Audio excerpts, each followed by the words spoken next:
Pirater un cerveau en passant par son logiciel épigénétique, c'est-à-dire son environnement sémantique et socioculturel, se fait en deux temps. 1.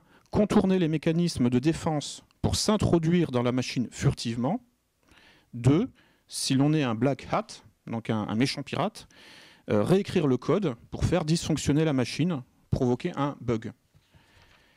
Dans un premier temps, pour qu'il y ait piratage effectif, donc furtivité du viol, les apparences du non-viol et du respect de l'intégrité doivent être respectées. Je préfère me faire enculer. Pour que l'on puisse parler de piratage, il faut nécessairement que le piraté en reste inconscient. Si le piraté est conscient du piratage, ce n'est plus un piratage, par définition. En ce sens, le neuropiratage, le viol furtif du cerveau, doit respecter l'ergonomie cognitive du cerveau, c'est-à-dire sa manière habituelle de fonctionner, donc ses routines, ses algorithmes. Comment? Par le hameçonnage. Un concept proche du cheval de Troie. En anglais, on appelle ça le phishing, P-H-I-S-H-I-N-G, qui donne l'illusion que tout est normal et qui trompe le cerveau sur le processus en cours. Le cerveau ne doit pas détecter d'anomalie à première vue. Dans l'idéal, il doit même désirer ce qui se passe. Donc, pendant l'opération d'intrusion et de viol furtif, je préfère me faire enculer. Le pirate doit donc reproduire au minimum les apparences d'un fonctionnement normal des choses en produisant de l'indifférence à son égard. Et dans l'idéal, il doit même faire désirer au cerveau le processus en cours de son propre piratage en produisant de la confiance à son égard. Ce qui est proche de la fabrique du consentement par l'utilisation des mécanismes du syndrome de Stockholm. Une fois que l'on a gagné l'indifférence ou la confiance, et que l'on s'est introduit dans la machine furtivement, ce qui est la première étape donc dite du hameçonnage, on peut passer à la deuxième étape, c'est-à-dire le bidouillage du code source pour faire bugger la machine. Autrement dit, la reconfiguration du système de représentation intériorisé par le cerveau pour le cramer comme un disque dur.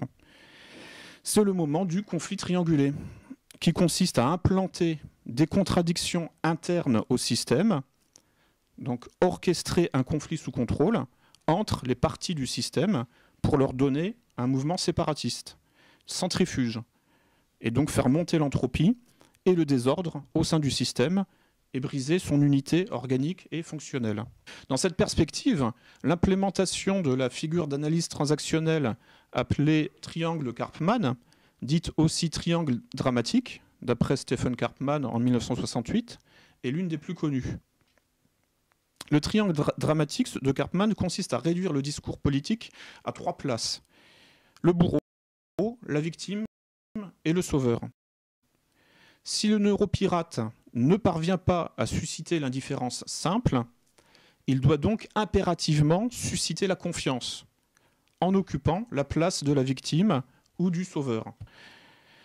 Tout individu ou tout groupe social qui réclame à corps et à cri le statut de victime ou de sauveur est donc en train de mettre en place un triangle de Karpman.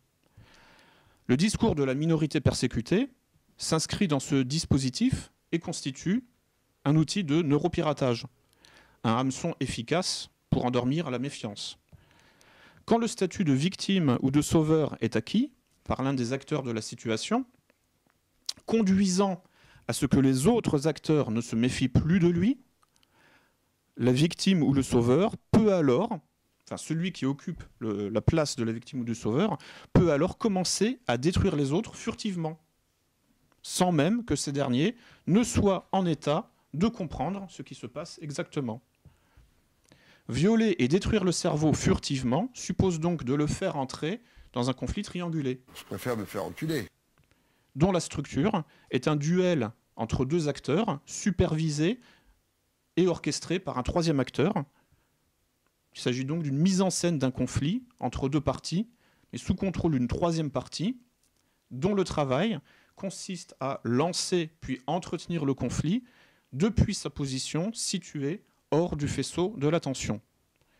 Pour rester inaperçu, hors de l'attention, le sommet du triangle, qui organise le conflit, devra produire de la confiance ou de l'indifférence à son égard, en occupant la place de la victime ou du sauveur. Puis, il devra faire monter la méfiance entre les acteurs qui occupent la base du triangle en les décrivant comme des bourreaux mutuels pour générer un conflit entre eux, ce qui revient à les faire entrer dans une rivalité mimétique, au sens de René Girard. C'est la deuxième phase du piratage, celle-là, qui consiste à inoculer dans les cerveaux un virus mortel séparatiste, en quelque sorte, en introduisant des contradictions internes dans le système cible, jusqu'à provoquer la rupture des parties en présence. Il y a des pays qui ne comptabilisent pas ce qui se passe en CHSLD ou dans leur réseau pour personnes âgées, publiques ou privées, parce qu'ils n'ont pas les systèmes. Puis s'ils comptabilisent, ils peuvent attribuer des fois la maladie à un autre facteur et non pas seulement au COVID-19. Vous comprenez que nous, par exemple, si on a un lien épidémiologique où dès que le COVID-19 peut être une cause, on le met comme étant la cause du décès, alors qu'ailleurs, ça ne se fait pas. Évidemment, un cerveau en bonne santé refusera de se laisser infecter par ce virus individualiste, nivelant et dissolvant, et développera des défenses immunitaires s'il sent qu'il est attaqué. Pour que le cerveau ne se sente pas attaqué et qu'il accepte de se laisser contaminer, il faut donc que la menace ne soit pas perçue. Le virus mortel doit même être perçu comme salutaire.